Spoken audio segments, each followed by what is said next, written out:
Thank you, Mr. Chairman. I want to thank you for holding this hearing and want to extend a thank you to all the witnesses. I understand we're going to have 7 on the panel today. I'm not sure. I remember a time we've had 7 witnesses on one panel, so I'm sure it'll be informative and lively and with all the cans there on the table, energetic, I would say, as too. But let me just say that ensuring the health of our children is a priority for all of us. And so we all take that responsibility very seriously. The energy drink industry is remarkably fast-growing, with American sales of energy drinks reaching $8.6 billion in 2012, which is about 12 times their level a decade ago, according to a recent article in The Economist. This rapid growth, however, has contributed to closer scrutiny of the industry and its products. Concerns about the levels of caffeine in energy drinks and the possible effects on children and adolescents who consume these products have prompted several studies and investigations. And while it is entirely appropriate to examine these issues, we should also consider the broader context regarding caffeinated products. Caffeine's been consumed for thousands of years. I'm sure most of us on this committee and in the Senate take advantage of it once in a while to get through our days. It's found in beverages such as coffee, tea, soft drinks, and in products containing cocoa and chocolate. But when I hear that caffeine may now be added to products as diverse as potato chips and marshmallows, I have to wonder whether our fascination with caffeine has gone too far. Some of our witnesses today will also note that certain energy drinks may contain other stimulants in addition to their caffeine content, and that the combination raises additional concerns. And so I look forward to the witnesses' discussion on this point as well. The industry has shared with the committee that most commonly sold energy drinks contain about half the caffeine of a similarly sized cup of coffee house coffee. For example, we're told that a typical 16-ounce can of one energy drink contains about 180 milligrams of caffeine. By comparison, my understanding is that a typical 16-ounce cup of coffee from a coffee house contains about 330 milligrams of caffeine. According to the FDA, most healthy adults can safely consume up to 400 milligrams of caffeine per day, but children can safely only consume between 45 and 85 milligrams of caffeine per day, depending on their weight. Few would challenge the statement that children should not be consuming highly caffeinated energy drinks. So I look forward to hearing the steps that the companies represented here today are taking to ensure their products are safe, as well as the efforts that they're undertaking to ensure their products are marketed appropriately. Protecting the health of our children is very important. I believe it's also important to rely on good science, careful investigation, and accurate evaluations when assessing the possible health risks of energy drinks and other products. Given the broader context regarding the safety of caffeine and its sometimes significant use in non-energy drink beverages, it also seems appropriate that any discussion of the scientific determinations about safe levels of caffeine should examine the consumption of caffeine from a variety of products, not just energy drinks.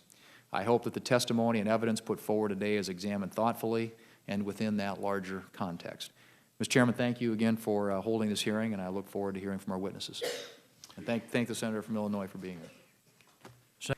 Mr. Coughlin, critics of the energy drink industry frequently cite a report by the Substance and Mental Health Services Administration, or SAMHSA, stating that the number of American emergency hospital visits involving energy drinks doubled between 2007 and 2011 to more than 20,000.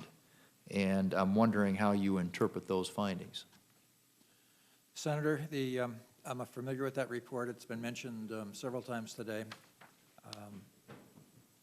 I don't believe that report, because it's only a snapshot of emergency room visits, really gets at any causal relationships between energy drinks or the ingredients in energy drinks and the reason that the individual showed up at the emergency room. There are many limitations in the report.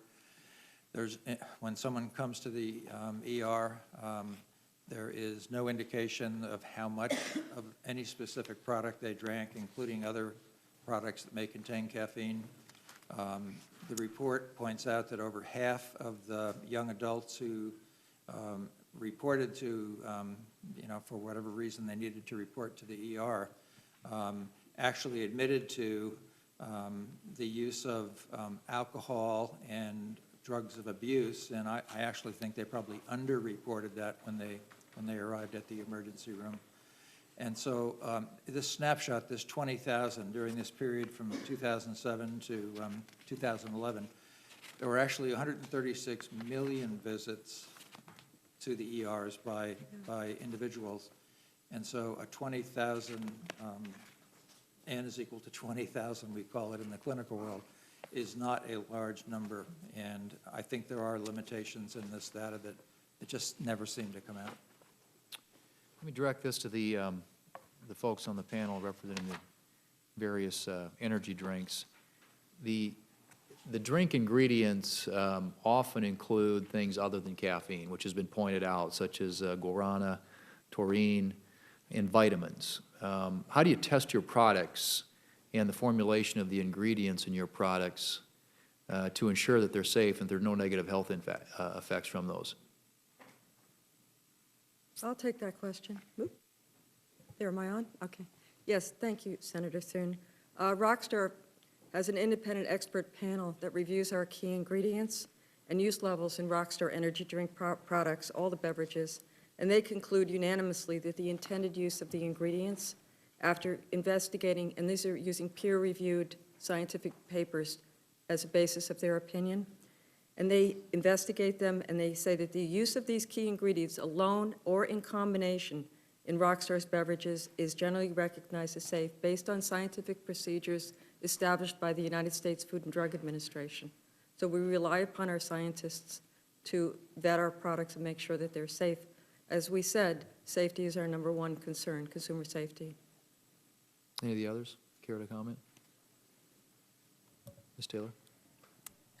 Yes, Senator, I think it bears, it's worth mentioning that there is no source of any other stimulant or no source of caffeine in Red Bull other than the caffeine itself. So I think that bears mentioning. And then Red Bull with a long history, of course. I would cite the European Federation for, the EFSA organization, the European Food Safety Authority, which is the rough equivalent of the United States FDA, completed a 10-year review of the ingredients of Red Bull and concluded that there was no synergistic effect amongst the ingredients in Red Bull. You, when you develop and implement your marketing campaigns, there's been a lot of discussion about who you're targeting with that advertising. How do you ensure that energy drinks aren't marketed to children? Again, any of the drink reps? I'll take the question. I think that we look at the demographics and the type of sport to try and portray the personality and image that we are trying to establish for the brand. We do so, and our principal platform, where we spend probably well over half of our funds, are on motorsports. But like any sport, whether it be basketball, baseball, football, the audience is a very wide audience, and the audience is going to comprise children, the audience is going to comprise teenagers, and the audience is going to comprise older people than our demographic. But we look at the demographic and we generally try and focus on the sports that are most appropriate for our target demographic. So you can't exclude other demographics. And if you look at some of the sports that we do sponsor, we get some of the statistics. One of the sports that people sometimes cite as saying it's an action sport, does that in any way skew younger? The average age of the viewers of the X Games, which is the premier platform for action sports, is in their 30s. So yes, you will have younger or teenagers at that event or watching the event, but that's how you generally try and do it. You simply can't have a magical wand and cut off anywhere, whether it's actually viewing or it's on TV. And so we just try and get to sports that really represent our brand lifestyle. As I indicated in my remarks, I think it would be very difficult for us, and we would alienate adults and older teens, young adults, if we were to try and target our marketing and focus it on events that were primarily attractive to young teens or children. It just wouldn't work. But it's just no way you can exclude them, nor do any of the beer companies or alcohol companies exclude them when they advertise at normal sporting events. One of the issues that surfaced with regard to energy drinks has been their classification either as a nutritional supplements or traditional beverages. It's my understanding that while Red Bull has always been classified as a traditional beverage, Monster and Rockstar have recently switched from marketing their products as nutritional supplements to traditional beverages. That's correct. And I'm wondering why that change was made and what are the impacts of the change, both with regard to the companies and to the consumers? I can answer that for Rockstar, of course. In the fall of 2012. Oh, thank you. In the fall of 2012, Rockstar, the company, for competitive reasons, decided it was preferable to include nutrition facts panels consistent with FDA views and product reformulation. Rockstar Energy Drink has always, since 2005, displayed the caffeine content of per serving and per container on all of its beverages and will continue to do so. Rockstar will continue to comply with the adverse events reporting, even though not required to do so. Rockstar is volunteering to do that with the nutrition panel going forward. Rockstar is very proud of its record in food safety. Thank you. Mr. Sachs, you want to comment on that, on the distinction? Yes, thank you, Senator Thune. When we originally launched Monster in 2002, we got advice from our legal, regulatory attorneys, and they told us that our products qualified to be labeled both as a supplement, because they contain supplements that supplement the diet, and also as a conventional food, because the ingredients we believe were GRAS, generally accepted as safe. Based on their advice, we elected to label the products as dietary supplements. We included a warning label right from the outset, as I indicated, and we continue to do so. At that time, most of the other energy drinks were also labeled as supplements. Over the years, and in the more recent years, many of the energy drinks labels have changed from the major beverage companies as well.